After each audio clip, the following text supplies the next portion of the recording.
3. «Тиу!» — крикнул вожак. В голосе его на этот раз не было грозы. Он звал в отлет, взмыл скрип и видит. Все небо клубится, тучи стрижи летят к горизонту. «Тиу!» — звал вожак, и стайка скрипа помчалась вдаль, смешалась с другими стаями. Стрижей было так много, что они почти заслонили собой разгорающуюся в небе зарю. Скрип, скрип, тревожно и тоскливо кричали стрижи, прощаясь до следующего лета с родным краем.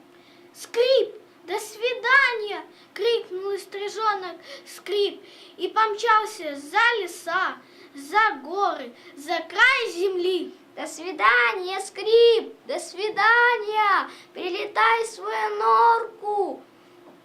Кричали вслед скрипу мальчишки и рыбаки. Стрижи улетают в одну ночь и уносят с собой лето.